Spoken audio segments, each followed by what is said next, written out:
بسم اللہ الرحمن الرحیم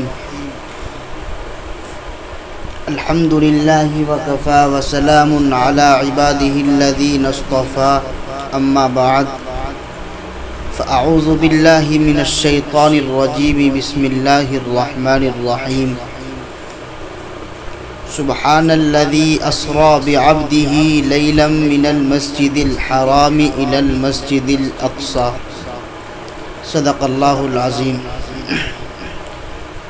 جو حضرات باہر بیٹھے ہوئے ہیں وہ اندر تشریف لے آئیں۔ معزز و مکرم مسلین حضرات، گزشتہ مجلس میں اس مہینے کے تعلق سے یعنی رجب المرجب کی فضیلت کے تعلق سے گفتگو آپ حضرات نے سنی۔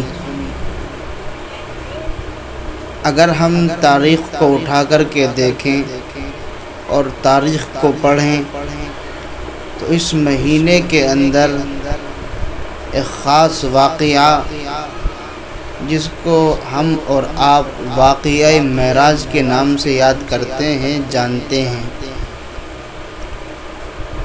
تو تاریخ کے اندر ملتا ہے کہ وہ واقعہ معراج اسی مہینے کی 27ویں تاریخ کو ہوا۔ اس لیے مناسب خیال کیا، مناسب سمجھتا ہوں کہ اس واقعے کو بھی مختصر انداز میں بیان کر دیا جائے۔ اسی تعلق سے میں نے ابھی آپ حضرات کے سامنے قرآن مقدس کی ایک آیت مقدسہ کا ٹکڑا تلاوت کیا، جس کے اندر اللہ رب العزت نے واقعہ معراج کی جانب اشارہ کیا، جس کا ترجمہ یہ ہے: پاک ہے وہ ذات جو اپنے بندے یعنی محمد عربی صلی اللہ علیہ وسلم کو راتوں رات مسجد حرام سے مسجد اقصی لے گئی۔ بزرگوں اور دوستوں اور دینی بھائیوں، اس آیت کریمہ میں حضور صلی اللہ علیہ وسلم کی معراج کا ذکر ہے۔ یوں تو جتنے بھی انبیاء اس دنیا کے اندر تشریف لائے، جتنے بھی پیغمبر اس دنیا کے اندر آئے، تمام انبیاء کرام کو معراج ہوئی۔ آپ یوسف علیہ السلام کی تاریخ کو اٹھا کر کے پڑھیں گے تو ان کی تاریخ کے اندر آپ کو ملے گا کہ یوسف علیہ السلام کو کنویں کے اندر معراج ہوئی۔ سلیمان علیہ السلام کی تاریخ کو پڑھیں گے، ان کی تاریخ کے اندر لکھا ہوا ملے گا کہ ان کو تخت کے اوپر معراج ہوئی۔ اسی طرح سے دیگر انبیاء کو بھی معراج ہوئی۔ لیکن اس آیت کے اندر اللہ کے نبی جناب محمد رسول اللہ صلی اللہ علیہ وسلم کی معراج کا ذکر ہے۔ واقعہ معراج اس وقت پیش آیا جب حضور اقدس صلی اللہ علیہ وسلم طائف کے طرف واقعہ معراج اس وقت پیش آیا جب حضور صلی اللہ علیہ وسلم طائف کے سفر سے ناکامی اور مایوسی کے ساتھ واپس آ گئے تھے۔ طائف والوں نے آپ علیہ السلام کے ساتھ جو سلوک کیا تھا، آپ کو اس کا بڑا صدمہ تھا۔ واقعہ معراج انہی صدموں اور زخموں کو مٹانے کے لیے اللہ کی ایک تدبیر تھی۔ گویا اللہ تعالیٰ نے رسول اللہ صلی اللہ علیہ وسلم کو معراج کی رات اپنے پاس بلا کر یہ بتایا کہ کفر و شرک میں بھٹکنے والے یہ بدبخت انسان خواہ آپ کے مرتبے کو پہچانے یا نہ پہچانے، آپ کی اطاعت کرے یا نہ کرے، ہمارے نزدیک آپ کا مقام بہت بلند ہے۔ یہی وجہ ہے کہ ایک عجیب و غریب اور حیرت ناک طریقے سے راتوں رات مسجد حرام سے مسجد اقصی لے جایا گیا، پھر وہاں سے 7 آسمان کی سیر کرائی گئی، جنت اور دوزخ کو دکھایا گیا اور بہت سے عجائبات قدرت کا مشاہدہ کرایا گیا۔ واقعہ معراج عقلی اعتبار سے کتنا ہی عجیب کیوں نہ ہو، مگر اللہ تعالیٰ کی بے مثال قدرت و طاقت کے آگے کوئی عجیب نہیں۔ جب دنیا بھر کے تیز رفتار ہوائی جہاز اور راکٹ انسان کے ایجاد کر رکھے ہیں، انسان کے ایجاد کیے ہوئے ہیں، تو انسانوں کے خالق کے لیے کون سی تعجب کی بات ہے کہ وہ اپنے بندے محمد صلی اللہ علیہ وسلم کو ایک شب میں اتنی لمبی مسافت طے کرا دے۔ زمین یا سورج جو 24 گھنٹے میں کتنی مسافت طے کر لیتے ہیں، روشنی کی شعاع 1 منٹ میں کہاں سے کہاں پہنچتی ہے، بادل کی بجلی مشرق میں چمکتی اور مغرب میں گرتی ہے، جس خدا نے یہ چیزیں پیدا کی ہیں وہ قادر مطلق اپنے حبیب صلی اللہ علیہ وسلم کے براق کو برق رفتار کیوں نہیں بنا سکتا، اور راتوں رات ملکوت السماوات والارض کے سیر کرا کے واپس کیوں نہیں لا سکتا۔ تقریباً 30 صحابہ کرام نے واقعہ معراج کی روایتوں کو بیان کیا۔ روایات کا خلاصہ یہ ہے کہ معراج کی رات حضور صلی اللہ علیہ وسلم حضرت ام ہانی رضی اللہ عنہا کے گھر تھے، وہیں حضرت جبرائیل امین تشریف لائے اور حضور کو لے کر مقام حتیم گئے۔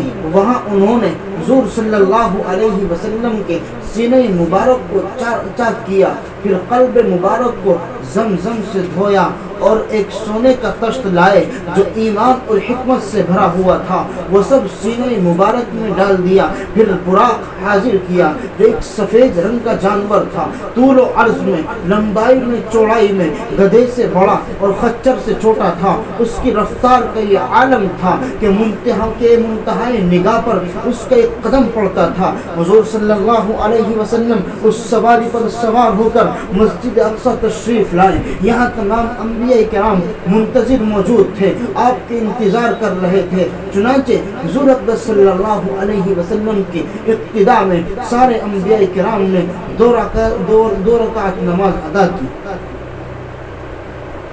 نماز کے بعد حضرت جبرائیل علیہ السلام 2 پیالے لے کر آئے، جن میں ایک دودھ تھا، دوسرے میں شراب۔ حضور صلی اللہ علیہ وسلم نے دودھ والا پیالہ لے لیا۔ یہ دیکھ کر حضرت جبرائیل نے فرمایا، اخترت الفطرہ، اے محمد صلی اللہ علیہ وسلم، آپ نے فطرت سلیمہ کو اختیار کیا۔ پھر حضرت جبرائیل آپ کو لے کر آسمان کی طرف چلے۔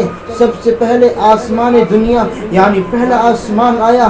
حضرت جبرائیل نے آسمان کا دروازہ کھلوایا۔ آسمان کے خازن نے دریافت کیا کون ہے؟ حضرت جبرائیل نے اپنا نام بتایا۔ پھر سوال کیا گیا آپ کے ساتھ کون ہے؟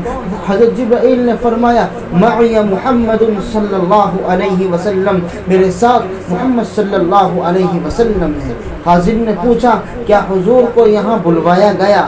حضرت جبرائیل نے جواب دیا ہاں انہیں بلوایا گیا ہے۔ خازن نے کہتے ہوئے آسمان کا دروازہ کھول دیا۔ مرحبا بہ فنعم المجیء جاء، مرحبا خوش آمدید، آپ کا آنا مبارک ہو۔ حضور صلی اللہ علیہ وسلم آسمان کے اوپر پہنچے۔ یہاں حضرت آدم علیہ السلام سے ملاقات ہوئی، وہاں سے آگے بڑھے، دوسرے آسمان پر پہنچے، پھر اسی طرح سے تیسرے آسمان پر، چوتھے آسمان پر، اسی طرح چڑھتے رہے۔ جب 7ویں آسمان پر پہنچے، ہر آسمان پر اسی طرح کے سوالات و جوابات ہوتے رہے جو پہلے آسمان پر ہوئے تھے، اور ہر آسمان پر کسی نہ کسی نبی سے ملاقات ہوتی رہی۔ حضرت موسیٰ، حضرت عیسیٰ، حضرت ابراہیم، حضرت یحییٰ، حضرت ادریس، حضرت ہارون علیہ السلام سے ملاقات ہوئی۔ غرض یہ کہ بہت سے انبیاء کرام علیہ السلام سے ملاقاتیں ہیں۔ سب نے حضور کو خوش آمدید کہا اور آنے پر مبارکباد پیش کی۔ 7ویں آسمان کے بعد مقام سدرۃ المنتہا آیا۔ یہ بیر کا درخت ہے، اس کے پھل مٹکے کے برابر تھے اور پتے ہاتھی کے کان کے برابر۔ یہیں سے حضور صلی اللہ علیہ وسلم نے بیت معمور کو بھی دیکھا۔ بیت معمور وہ مقدس مقام ہے جس میں روزانہ 70,000 فرشتے عبادت کے لیے داخل ہوتے ہیں، اور جو فرشتہ ایک مرتبہ بیت معمور میں داخل ہو گیا اسے دوبارہ داخل ہونے کا قیامت تک موقع نہیں ملتا۔ اس کے بعد حضور صلی اللہ علیہ وسلم اور بھی اوپر گئے، اتنے مقام قربت میں پہنچے کہ حضور فرماتے ہیں اسمع فیہ صریف الاقلام، میں وہاں قلموں کے چلنے کی آواز سنتا تھا۔ حضور نے معراج میں جنت اور دوزخ کو بھی دیکھا، بے شمار عجائبات خداوندی کا مشاہدہ کیا۔ مسلم شریف کی روایت ہے کہ اللہ تبارک و تعالی نے حضور کو معراج میں بلا کر 3 تحفے عطا کیے۔ یہ 5 وقت کی نمازیں، نمبر 1 5 وقت کی نمازیں، نمبر 2 سورہ بقرہ کا آخری رکوع، نمبر 3 شرک کے علاوہ ہر گناہ کی بخشش کا پروانہ۔ یہ نمازیں جو ہم اور آپ دن میں 5 مرتبہ پڑھتے ہیں، کیا آپ کو معلوم ہے کہ معراج کی رات سب سے پہلے کتنے وقت کی نمازیں فرض ہوئی تھی؟ میرے دوستو 50 وقت کی نمازیں فرض ہوئی تھی۔ آپ صلی اللہ علیہ وسلم یہ تحفے لے کر واپس آ رہے تھے، آپ کا گزر حضرت موسیٰ علیہ السلام پر ہوا تو حضرت موسیٰ علیہ السلام نے دریافت کیا بما امرت یا محمد، آپ کو کس چیز کا حکم دیا گیا ہے اے محمد؟ حضور نے فرمایا ب50 صلاۃ کل یوم، ہر دن میں 50 وقت کی نمازیں فرض کی ہیں۔ حضرت موسیٰ علیہ السلام نے فرمایا ان امتک لا تستطيع 50 صلاۃ کل یوم وانی واللہ جربت الناس قبلك وعالجت بنی اسرائیل اشد المعالجہ فارجع الى ربك فاسألہ التخفیف۔ آپ کی امت ہر دن 50 وقت کی نمازیں نہیں پڑھ سکے گی۔ خدا کی قسم میں آپ سے پہلے لوگوں کا تجربہ کر چکا، بنی اسرائیل کو میں اچھی طرح سے آزما چکا ہوں۔ آپ باری تعالیٰ کے پاس دوبارہ تشریف لے جائیے، اپنی امت کے لیے تخفیف کی درخواست کیجیے۔ چنانچہ حضرت موسیٰ علیہ السلام کے کہنے پر حضور صلی اللہ علیہ وسلم واپس گئے اور باری تعالیٰ سے درخواست کی کہ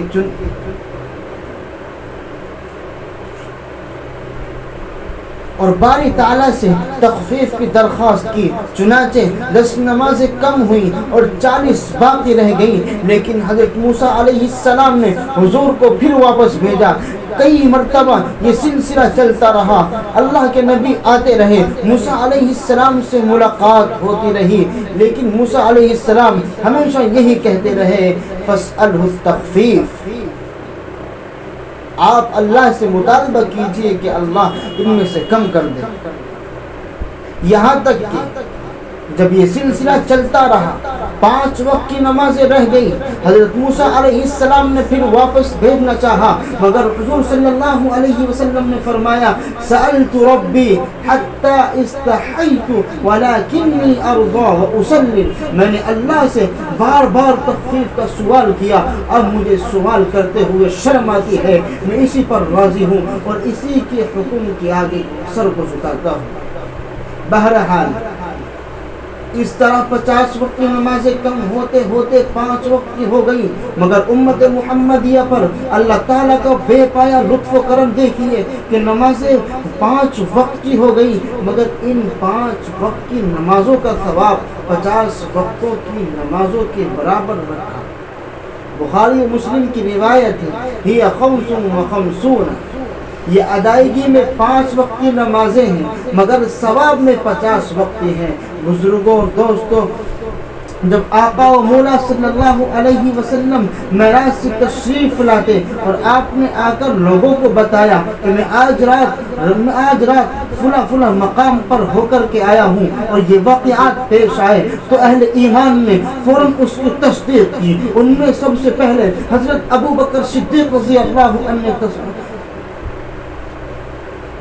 بزرگوں اور دوستوں، جب آقا مدنی جناب محمد رسول اللہ صلی اللہ علیہ وسلم معراج سے تشریف لائے، آپ نے آ کر لوگوں کو بتایا کہ میں آج راتوں رات فلاں مقام پر ہو کر کے آیا ہوں اور یہ واقعات پیش آئے ہیں، تو اہل ایمان نے فوراً اس کی تصدیق کی۔ ان میں سب سے پہلے حضرت ابو بکر صدیق رضی اللہ عنہ نے تصدیق کی اور فرمایا اے اللہ کے رسول صلی اللہ علیہ وسلم، آپ جو کچھ فرما رہے رہے ہیں وہ بالکل سچ ہے اور بالکل سچ ہے، اس کی صداقت پر ایمان رکھتا ہوں، مگر کفار مکہ نے حضور کو جھٹلایا، آپ کا مذاق اڑانا شروع کر دیا، امتحان کی غرض سے کہنے لگے اگر آپ وہاں ہو کر کے آئے ہیں تو بتائیے بیت المقدس میں کتنے دروازے ہیں، کتنی کھڑکیاں ہیں، کتنے ستون ہیں۔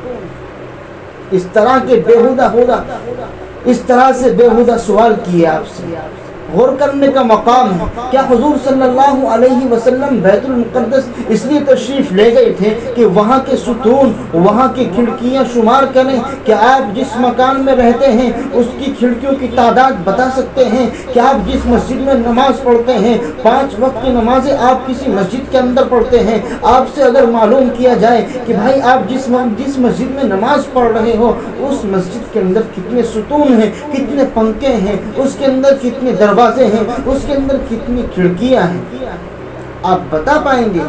نہیں۔ اگر جس آدمی کا مقصد یہ ہو کہ میں جہاں جا رہا ہوں مجھے وہاں کے پنکھوں کو شمار کرنا ہے، وہاں کے دروازوں کو شمار کرنا ہے، وہاں کی کھڑکیوں کو شمار کرنا ہے، جس کا آدمی کا مقصد یہی ہو تو وہ بھی بھول جاتا ہے کہ کتنی کھڑکیاں تھیں، کتنے دروازے تھے، کتنے ستون تھے اور کتنے پنکھے تھے۔ لیکن اللہ نے جو درمیان میں پردہ حائل تھا اس پردے کو ہٹایا اور بیت المقدس کو اللہ کے نبی علیہ السلام کے سامنے کیا۔ کفار مکہ سوال کرتے گئے اور آقا مدنی جواب دیتے گئے۔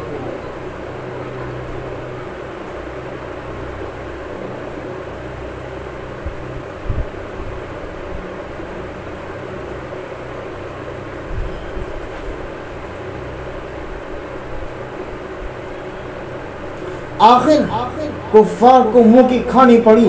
جس طرح اللہ نے معراج میں بلا کر حضور کا اعزاز و اکرام فرمایا، اسی طرح معراج سے واپس آنے پر بھی کفار مکہ کے سوالات کا جوابات دلا کر بتایا محمد ربی صلی اللہ علیہ وسلم ایک سچے رسول ہیں اور رسول برحق کو دنیا کی کوئی طاقت نیچا نہیں دکھا سکتی۔